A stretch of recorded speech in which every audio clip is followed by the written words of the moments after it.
Halo teman-teman semua, balik lagi bersama dengan Story 3M, di mana kita kali ini akan melanjutkan alur cerita dari manhwa yang berjudul The World After the Fall. Baiklah, tidak perlu berlama lagi, langsung saja kita masuk ke dalam alur ceritanya.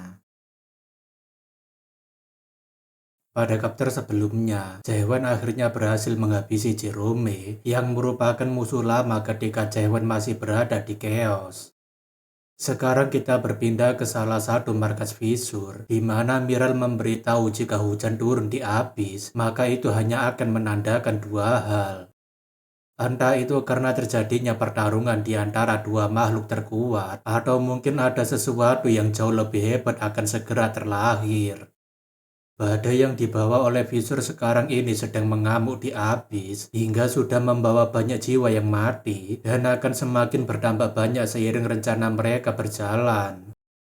Mirel menanyakan kenapa hari ini dia terlihat sentimental dan Adele berkata tidak ada yang tetap untuk selamanya, sama seperti visur hari ini.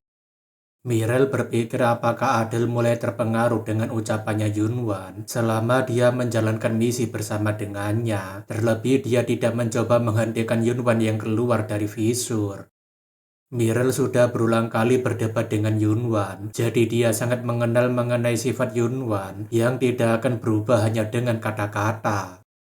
Meskipun begitu, Mirel tidak menduga bahwa Yunwan juga bisa mempengaruhi Adele, padahal dia sudah lama berada di visur seperti dirinya. Entah itu karena sifat keras kepalanya, atau karena dia memiliki prinsip untuk hidup seperti itu, Kim Yunwan tampaknya berhasil membuka hati Adele yang kaku menjadi lebih terbuka. Adele berkata jika suatu saat perubahan itu pasti akan terjadi, baik itu dalam dirinya sendiri maupun dalam visur. Jadi sudah wajar jika seseorang suatu saat nanti akan berubah. Adele tidak hanya sedang membicarakan mengenai dirinya dan visur, melainkan juga dengan awak lainnya yang bersama dengan mereka. Jadi suatu saat nanti perubahan itu pasti akan mencapai mereka semua. Mirel berkata apa yang dikatakannya itu memang masuk akal, akan tetapi perubahan dalam diri mereka tidak akan pernah secepat kedatangan revolusi itu sendiri. Adele tentunya menanyakan apakah dia serius, padahal dirinya mengira jika revolusi itu baru akan berjalan setelah mereka menaklukkan Abyss. Adele menanyakan kapan itu akan dimulai, dan Mirel memberitahu jika besok dan Pilar akan menyerang Big Brother, dan kekuasaan di Abyss selama 210.000 tahun akhirnya berakhir. Adele menanyakan apakah Kapten Kelima yakin kalau dunia ini akan sungguh berubah, tapi Mirel berkata tidak ada yang tahu mengenai itu. Mirel berkata kalau mereka sudah terlalu tua untuk mengharapkan perubahan di Abyss, jadi yang bisa mereka harapkan adalah dunia ini tidak menjadi lebih buruk daripada sekarang. Sekarang ini kita berpindah ke situs kedua yaitu Abyssal Pit, tempat di mana God of Dragon atau Troyan memimpin para pengikutnya di sana. Namun yang seperti kita tahu, Visur saat ini sedang mencoba untuk menaklukkan Abyss dan hanya tinggal situs ketujuh dan situs kedua yang belum ditaklukkan. Buddha berkata ternyata butuh waktu yang lebih lama daripada perkiraan, dan Kasim berkata besok mereka harus berkumpul untuk menaklukkan Big Brother seperti yang sudah dijanjikan. Buddha menanyakan bagaimana progres rencananya, dan Kasim berkata sudah terkumpul 25.000 dewa tingkat menengah, 1.200 dewa tingkat tinggi, ditambah dengan 2 dari 8 dewa terkuat di Abyss. Kasim berkata kalau ini masih belum cukup untuk mengumpulkan war power untuk membuka rencana agung, jadi setidaknya mereka masih membutuhkan 2 Defender lagi. Jika semuanya berjalan sesuai dengan rencana, maka setelah mereka menangkap Nameless di situs ketujuh dan Troyan di situs kedua, maka rencana itu bisa mereka laksanakan besok. Akan tetapi Kasih memberitahu jika komunikasi dengan Jerome di situs ketujuh telah terputus, dan Buddha menanyakan apakah mungkin orang-orang itu telah mengkhianati mereka. Kasim berkata itu masih belum pasti, dan Buddha berkata sepertinya God of Dragon itu akhirnya memutuskan untuk keluar. Beberapa pasukan visur yang melihat cahaya dari dalam istana God of Dragon tentunya meminta agar mereka semua segera mundur sejauh mungkin. Seseorang menanyakan kenapa dia tiba-tiba menyuruh mereka untuk mundur, tapi satunya menanyakan apakah mungkin jika bos terakhirnya akhirnya telah keluar. Benar saja, bos terakhir yang barusan mereka bicarakan langsung keluar sambil memberikan sambutan hangat pada mereka melalui serangan nafas naganya. Jelas sekali serangan seperti itu membuat mereka tidak memiliki kesempatan untuk menghindar. Namun beruntungnya atasan mereka masih sempat melindungi mereka. Tampaknya perlindungan dari Buddha cukup kuat untuk menahan serangan dadakan dari Troyan, sekaligus menyelamatkan anak buahnya dari malapetaka. Buddha kemudian menyuruh awakener lainnya untuk segera mundur, karena mereka tidak akan mampu berhadapan dengan orang itu. Buddha tentunya bertanya kenapa lama sekali dia memutuskan untuk keluar, dan apakah hari ini dia sudah bersiap untuk pergi ke Nirvana. Troyan berkata kenapa mereka berisik sekali seperti tidak pernah bertemu dengan artis, dan Miming yang mengatakan ada tamu tidak diundang. Troyan berkata sepertinya mereka sudah menunggu kemunculannya yang agung ini, jadi dirinya akan secara langsung menyambut mereka, dan Miming yang berkata hidup yang agung. Buddha kemudian meminta supaya Kapten keempat kembali ke markasnya, tapi Kasim menanyakan apakah dia yakin akan bertarung sendirian. Buddha berkata setidaknya kalau dirinya sendirian, dirinya masih bisa seimbang dengannya, tapi akan jadi merepotkan kalau sampai dia terkena dampaknya. Kasim yang paham tentunya langsung pergi meninggalkan Buddha, karena dia percaya bahwa Buddha bisa mengalahkan Troyan sendirian. Kasim juga memperingatkan semua anggota Visur untuk segera menjauh dari sini, karena Buddha akan bertarung serius melawan Troyan. Troyan berkata sepertinya si buta ini merasa sangat angkuh kalau mengira dia bisa melawannya seorang diri, dan Miming yang berkata dasar biksu sombong. Buddha berkata sepertinya dia masih bisa berbicara omong kosong dengan tubuh sekarangnya itu, tapi dia harus mengingat kalau hari ini akan menjadi hari pemakamannya. Troyan berkata kalau begitu sepertinya dirinya harus menguji kekuatan God of Reincarnation ini, apakah dia masih akan hidup setelah menerima apinya.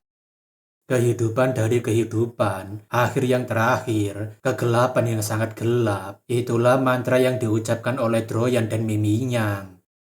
Seketika itu Miminyang dan Troyan mengeluarkan letusan jarak flame ke arah Buddha, di mana itu adalah tembakan bola api hitam. Namun tentu saja Buddha langsung mengeluarkan setting Buddha bentuk pertama, yaitu Heavenly Thousand Hand, di mana itu adalah bayangan 1000 tangan berbentuk emas. Sambil menutupi dirinya seperti di dalam kurungan, Buddha mampu menahan letusan jarak flame miliknya Troyan, bahkan serangan itu tidak bisa meretakkan pertahanan Buddha sama sekali. Troyan berkata sepertinya Black Flame-nya masih kurang kuat untuk menghancurkannya, dan Miming yang mengatakan kalau begitu ayo kita besarkan. Troyan berkata apakah sebaiknya dirinya mengeluarkan kekuatan sejatinya, dan Miming yang mengatakan ayo keluarkan.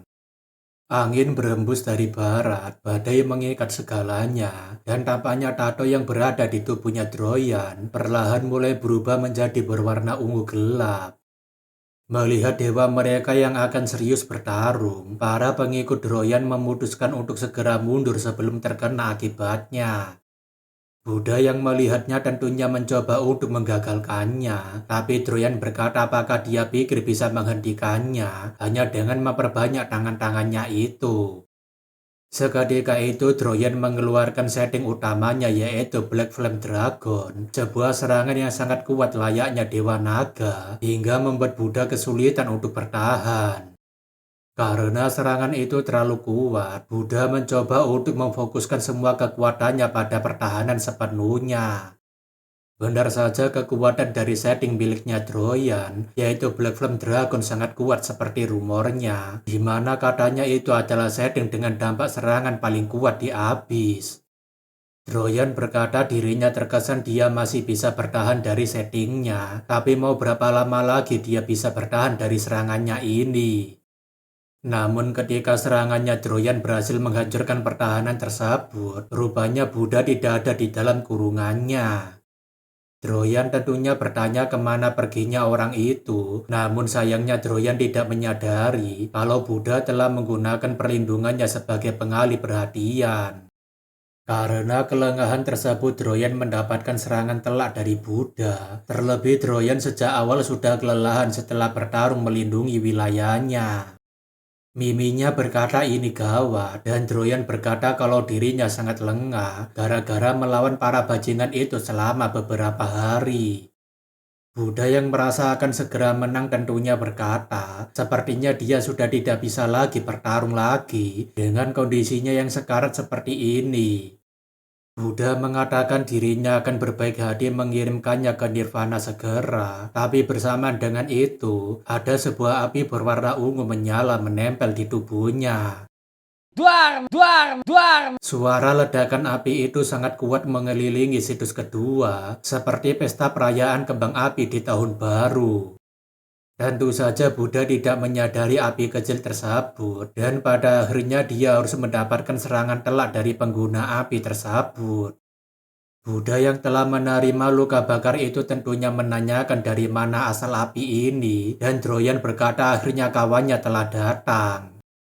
Pria itu berkata sejak kapan dirinya mau berteman dengan orang gila seperti dia, dan Droyan berkata pada miminya, sepertinya kekuatan cinta mereka berdua telah menang sekali lagi.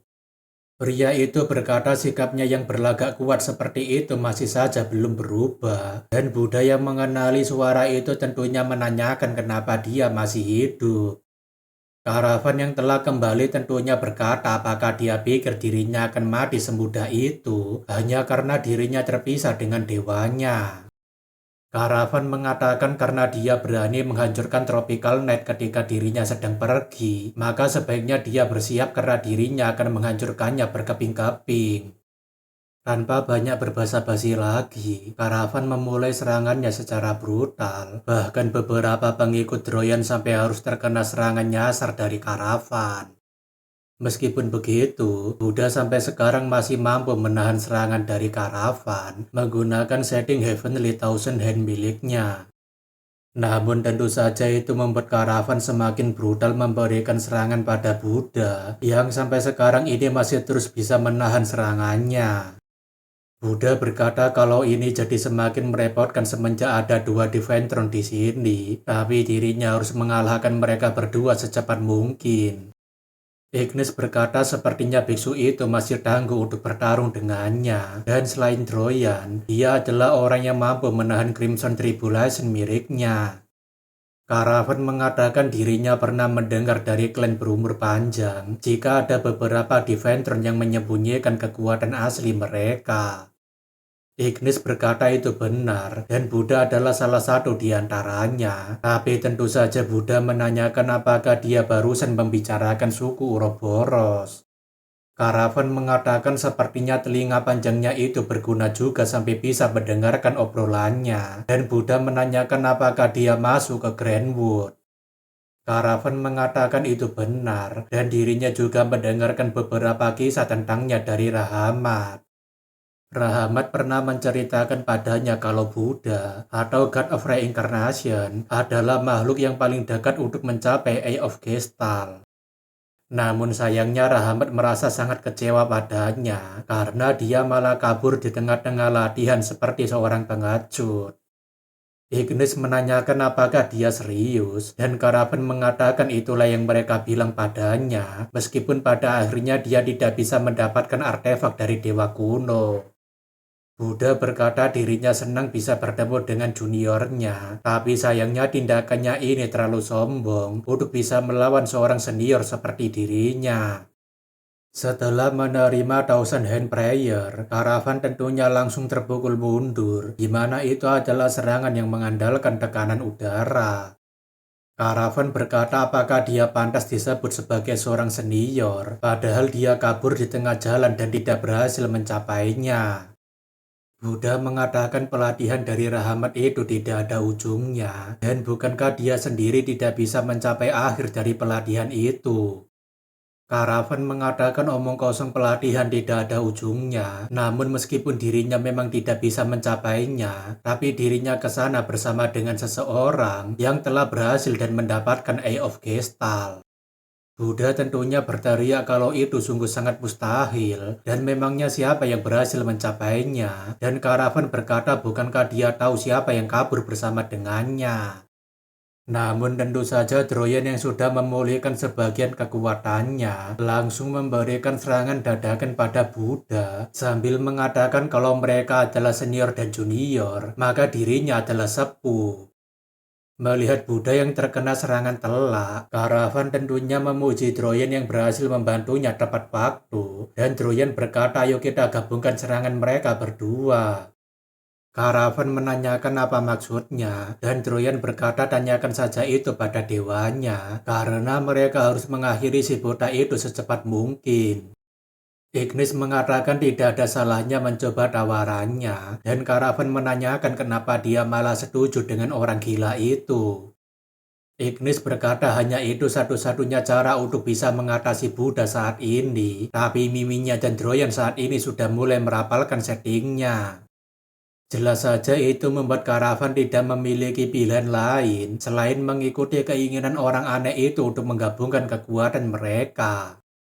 Seketika itu setting dari Black Flame Dragon bergabung dengan setting dari Crimson Tribulation hingga menjadikannya seekor naga hitam besar dengan kekuatan api menyala. Droyan berkata saksikanlah momen bersejarah dari kebangkitan Blood Red Dragon, dan Karavan menanyakan kenapa dia seenaknya bikin nama aneh seperti itu. Melihat kekuatan gabungan tersebut, Buddha tentunya kepanikan karena serangan ini terlalu kuat untuk dirinya hadapi. Akan tetapi Blood Red Dragon telah melancarkan nafas naganya yang telah digabungkan dengan serangan Crimson Tribulation yang akan membuat serangan itu menjadi lebih mematikan. Buddha yang mencoba untuk bertahan tentunya salah perhitungan karena Heavenly Thousand Hand miliknya tidak mampu bertahan sama sekali.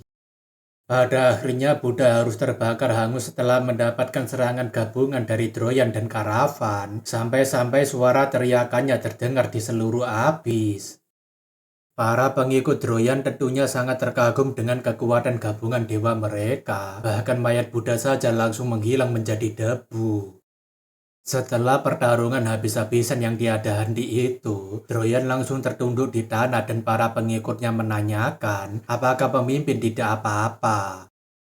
Droyan sambil menangis berkata kemenangan dalam kemenangan, atau dalam artiannya, mereka telah berhasil menghadapi semua krisis ini.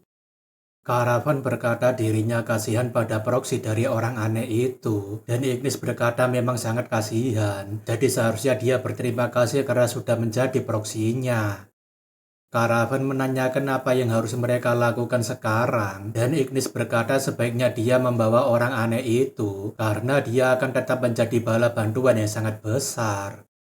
Selain itu, sebaiknya mereka juga bertemu dengan kelompok dari Gate of Destruction atau apalah itu sebutannya, karena mereka bisa menyerahkan tugas itu pada mereka. Karavan menanyakan memangnya siapa Gate of Destruction itu? Apakah maksudnya itu adalah kelompok yang dibentuk bersama dengan orang-orangnya Chehwan? Akan tetapi Ignis tiba-tiba bilang kalau bertarung melawan Visur itu tidak masalah, tapi dirinya berharap supaya Karavan tidak terlalu dekat dengan orang yang bernama Chehwan itu. Karavan menanyakan memangnya kenapa, namun sebelum mendapatkan balasan dari Ignis, sebuah serangan Thousand Hand milik Buddha tiba-tiba menyerang dari belakangnya. Tentu saja Karavan masih sempat menghindari serangan tersebut. Sayangnya itu tidak berlaku bagi Droyan yang sudah menghabiskan seluruh kekuatannya.